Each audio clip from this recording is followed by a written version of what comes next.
Hello, everyone. My name is Roberta McAfee Robertson of Global Patriots United. We inspire actions for global change. Under the umbrella of our Better World campaign, the theme for the month of January is Wellness for All.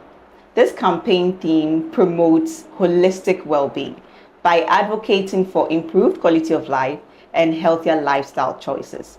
It also helps to raise global awareness on the importance of our overall well-being, emphasizing on the connection between physical health, nutrition, mental health, and our general community wellness.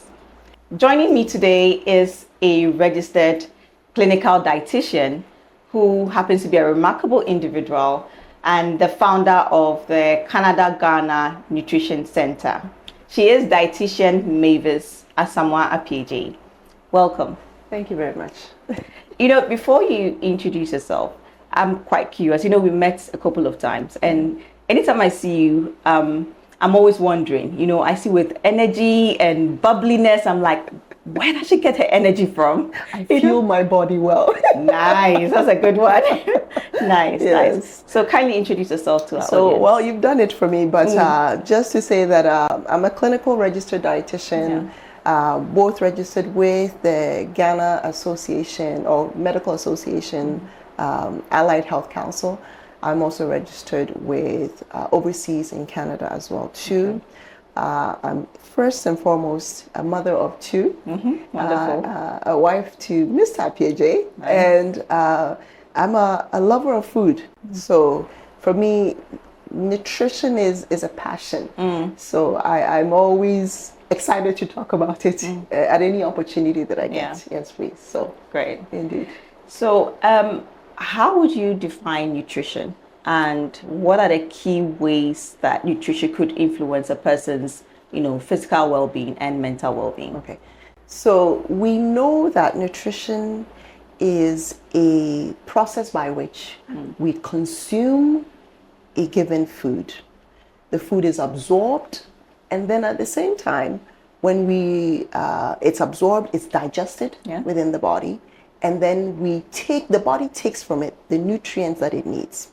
Now we know that we have two types of nutrients. We have macronutrients, which is the composition of carbohydrates, protein, and fats, fiber as well too.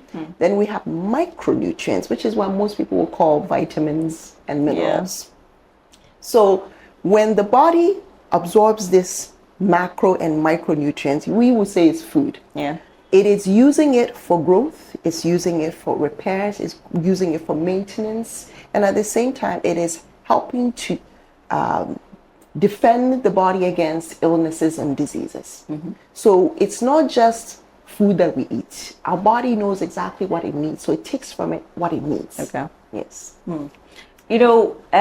Nutrition and diet is sort of used interchangeably because, for my basic understanding, like you said, the nutrition is absorbing, digesting, and all that. But the diet is sort of like a regular or a pattern of eating. So clarify to us what it means to be on a diet. Is it necessarily nutritious or not? I think over time the term diet has been misconstrued, or it has been twisted as time has gone on. The moment somebody says, "Oh, I'm on a diet," the first assumption everybody makes is, "Oh, they're trying to lose weight." Yes. Diet is a word that we use to say that somebody is consuming something. Okay. That's what it is. It's not the way in which we have twisted it in society or we have subverted it. We use the term diet to say that somebody is consuming macros or consuming micronutrients for either a particular purpose or to help the body function better, or for that nutrient or macronutrient to be utilized in the body in a certain way. Okay. A diet is a way in which we eat either to fuel, to heal, to repair, or to grow. Yeah. So I think sometimes we twist the words, and as a result, it's getting a very negative connotation, unfortunately. And we're losing the actual meaning behind it. It's a process by which we are taking in nutrients. Yeah. Let's put it in the most simplest term. Okay. Yes, please. So narrowing down to, you did mention the two types of nutrients, obviously to protect, to repair, and all that. How does these two nutrients influence our mental well-being? Well, the same way that you and I would eat a food, or let's say, I give you a quick analogy. Okay. You put fuel in your vehicle. Yeah. And the whole concept of you putting fuel in your vehicle or petrol in your vehicle is that it's going to use that fuel to generate and get that vehicle to mobilize and to move. At some point, you're going to need less fuel because you're going to step back. Okay. And at some point, you're going to need to accelerate. So you're going to need more fuel.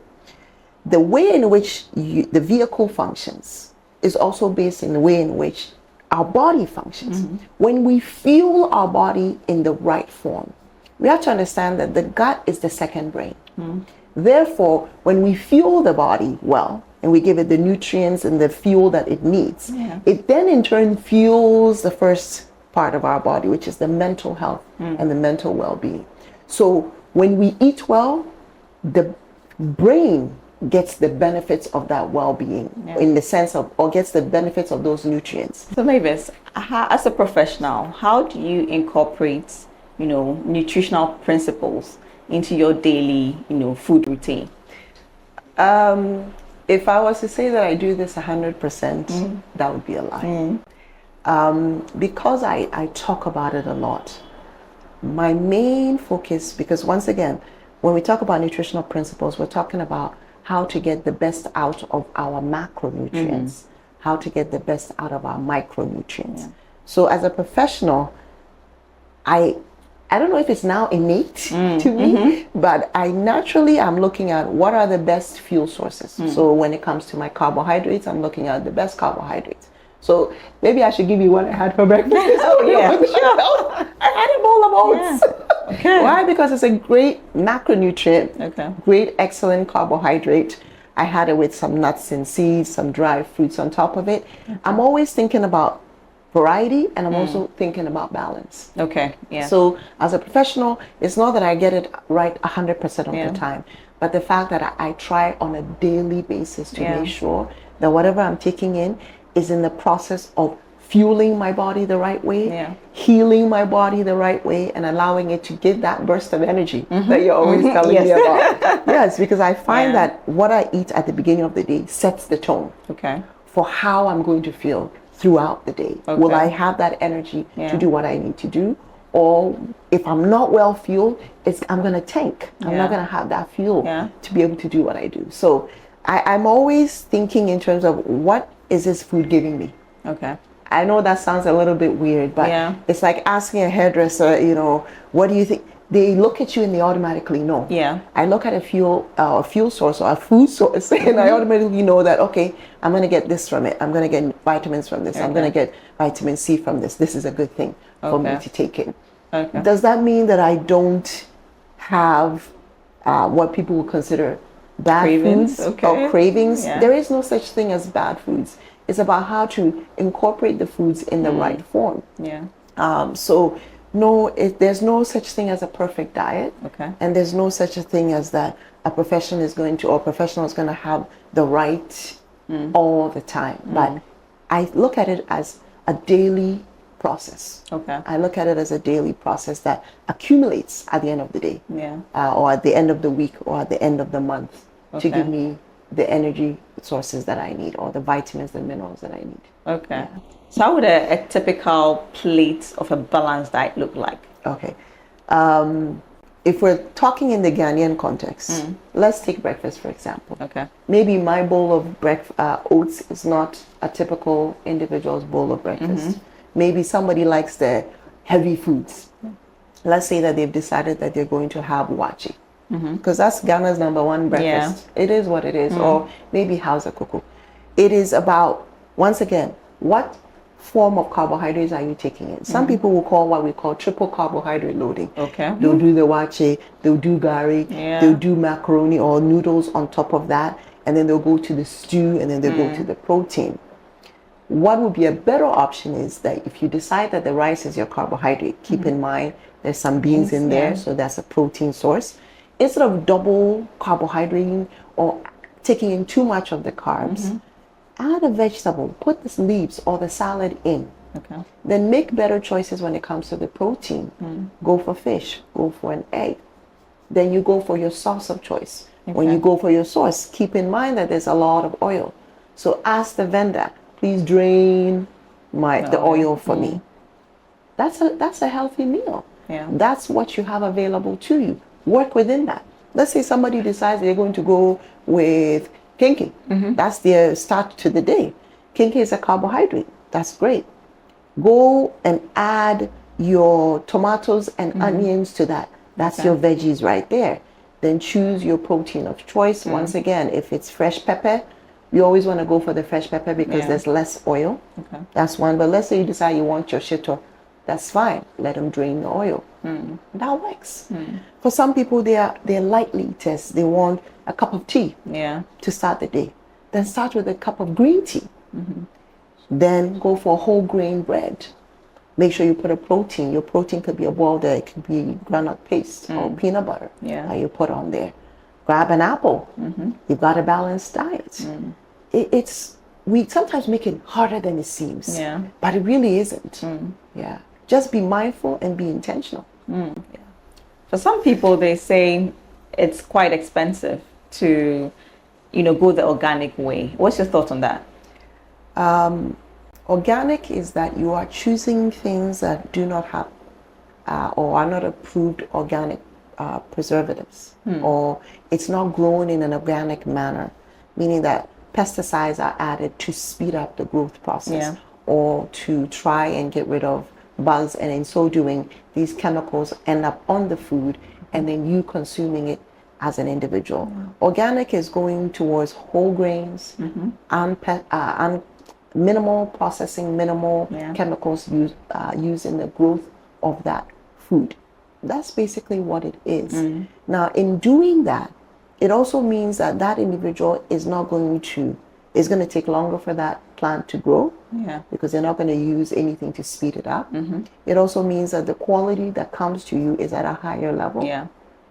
And whenever I hear the word things are expensive, I always ask the question, illness is expensive, disease is expensive. But when somebody is sick, all of a sudden, they don't mind so much putting the money out to get their health back.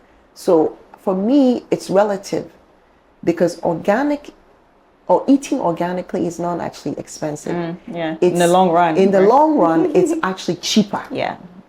And I did a talk not too long ago, a presentation for a company, and I actually broke down the cost that it would take for somebody to incorporate a salad in their lunch or incorporate a fruit versus the amount it will cost for high blood pressure medication, cholesterol medication, or BP medication. And when we actually broke down the numbers, it's actually cheaper to have eaten the food the right way, because when you take the medication, by the time you're done, you still have to eat healthy. So at the end of the day, actually, it is actually relatively cheaper to eat healthy than it is to eat unhealthy. Because you may not pay for it now, but you'll pay for it later. So, Mavis, what are the current or major nutritional challenges we face here in Ghana, comparing that to the global market or the global level? If we look at nutritional challenges, I think we have to look at the financial aspect of things. Food prices are going up.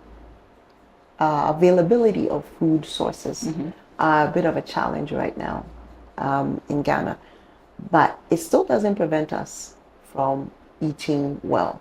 When you look at the global aspect of things, globally, whether it's in Canada or in the US, they are also facing food crisis, food challenges as well too. Financially, the dollar doesn't go the distance that they used to. I was just in Canada in July, and food prices there have also gone up. So a typical Ghanaian may be thinking, oh, in this part of my world, everything is going up. But when you pull back from a global perspective and you look at it, food prices across the globe is going up.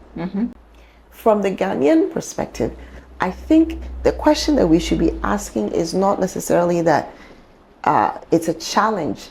It's more because we are using more preserved foods. Our uses of sodium is much higher in this part of the world. as a means to preserve our food. Yeah.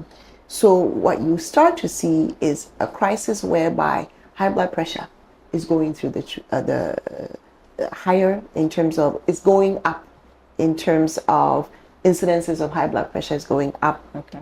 which is leading to incidences of stroke, is leading to incidences of cholesterol also going up, leading to the same issue of stroke. So before it used to be that non-communicable diseases were the main issue. Yeah. Now all of a sudden, high blood pressure or even stroke has become number one. Before it was malaria, TB, that kind of tuberculosis. Now all of a sudden stroke has taken number one. And that's because in this part of the world, our intake of sodium is at an astronomical level. If you break down the food, so let's use, for example, wache, for example. Not that we are knocking down wache in any way, shape, or form. But the point I'm trying to make here is that from the carbohydrate aspect of it, the rice and the beans part, there's salt added, there's kanwe added. From the stew aspect, there's cubes. In some cases, they add momone or kako or tolo bifi or smoked tuna.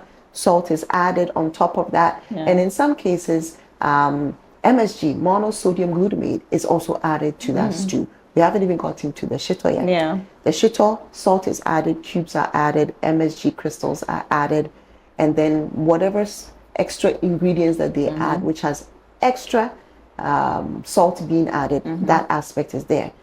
From the fish, which ironically comes from the ocean, which is a salted medium, but when it comes out, we feel the need to add more sodium in the frying or the cooking of that fish. So from each component of the meal that we are consuming, there's excess sodium being added. And that becomes an issue. From macro aspect of things, in Ghana, we are very much into macro carbohydrates. We are taking it in excess. I'm going to give you a little bit of background history to help why we are eating the way we are eating. So 80, 100 years ago, our ancestors were farmers. They grew their food. So these farmers would have to wake up in the morning, trek and walk to the farm. And then from the farm, once they get to the farm, do a lot of manual labor. So from our rice, they started condensing their carbohydrates. When we talk about condensing their carbohydrates, let's assume that the farmer wakes up in the morning and they wanted to eat ampesi. But that ampesi or plantain, they would have to eat maybe 15 pieces of plantain. On the other hand, they looked at it and they started condensing their carbs. So from the ampesi, they came up with things like fufu. So they condensed the cassava and the corn into a condensed form.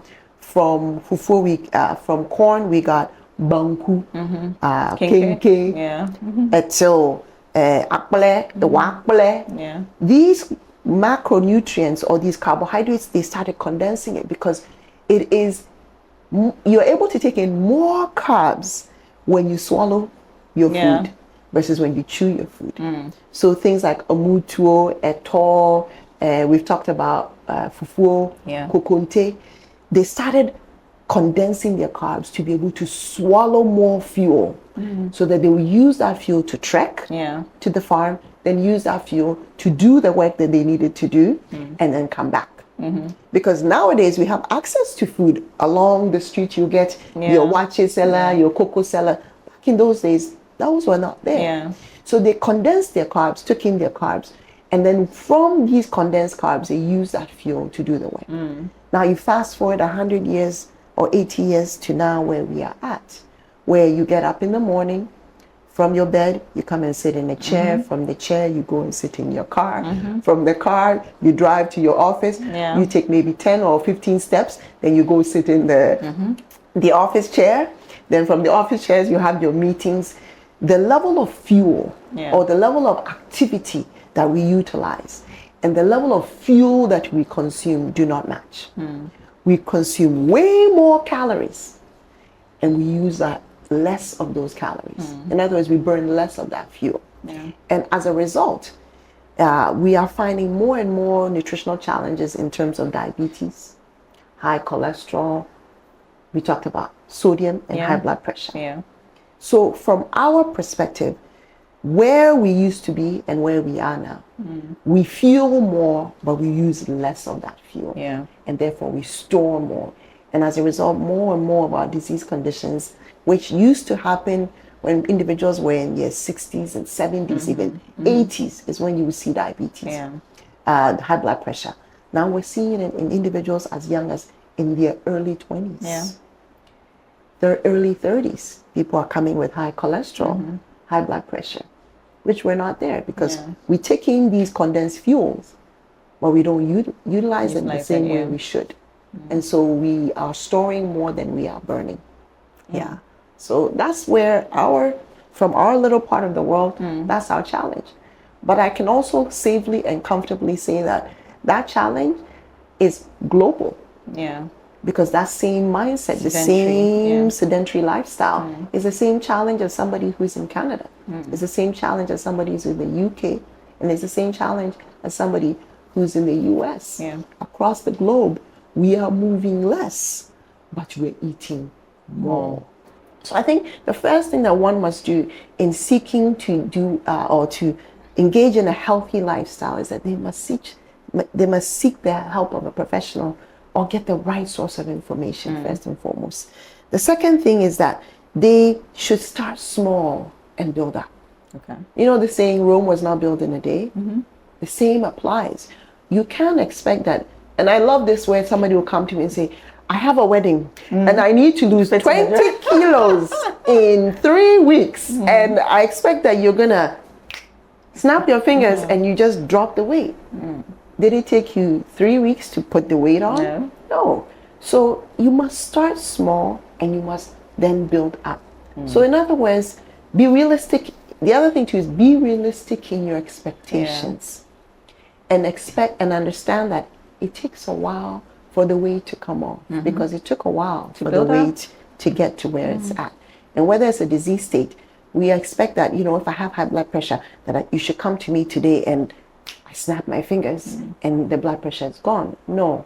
Anybody that does that is suspect. 5 quick ways to lose weight. Right? So it should be smart. We say smart goals, right? Yes. It should be smart. It should be measurable. It should be achievable, and it should be realistic. Yes. Right? And it should be timely, meaning that you don't expect something to just disappear or weight to just fall off your body without consequence. And whereby the weight drops at a very quick rate, expect that it will yo-yo back.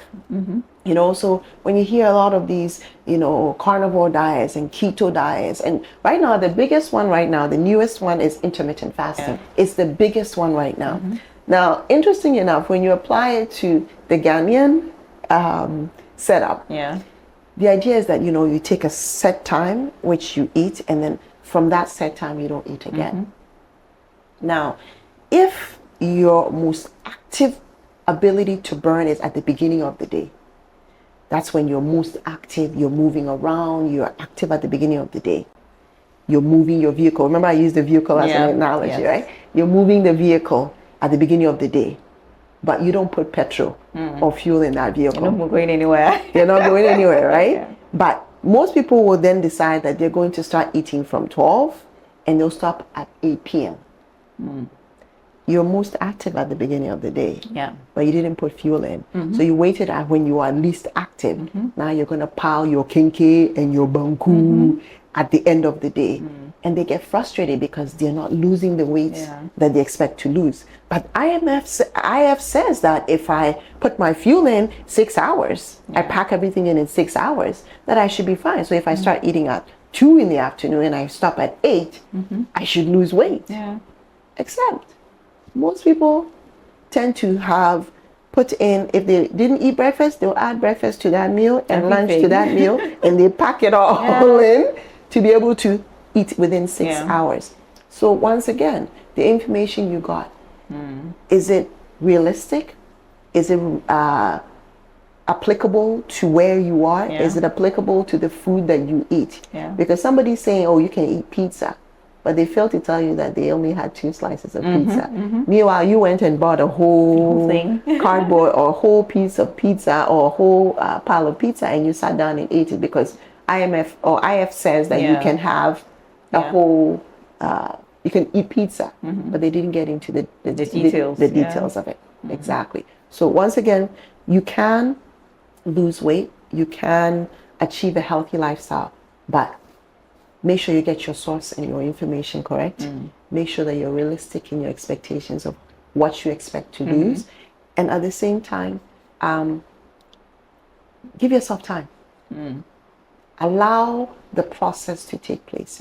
Be mindful of what you're doing. So, what are your final words to our audience? I would say that term, you are what you eat, is crucial.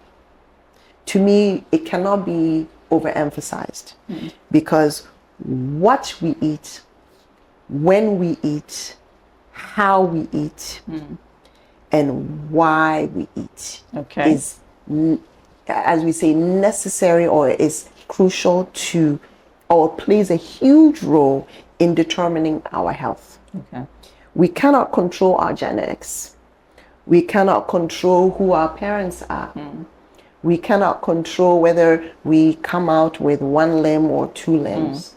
But what we can control is what we eat. Therefore, we are how we eat, when we eat, what we do with what the fuel sources that we take in once we've consumed it. Let's our body decide how we fight diseases, how our nutrients are absorbed. So for me, I can't say it enough. We are what we eat. If you fuel your body well, your body will give you the results of that well-fed body. If you don't fuel your body, and I want to say this because, and pardon me because I want to quote it. We have to choose to eat to heal ourselves and prolong our lives, and stop eating to speed up our demise. Yeah. Thank you so much for making time for us. Thank you so much. Thank you for the opportunity to be able to chat with you as well. Yeah. Now, today's session, together with the wisdom shared by our other professionals on this platform, has given us a deeper understanding of the importance of our overall being and how essential it is to take good care of it. Now, my name is Roberta McAfee-Robertson of Global Patriots United, inspiring actions for a better world. Thank you.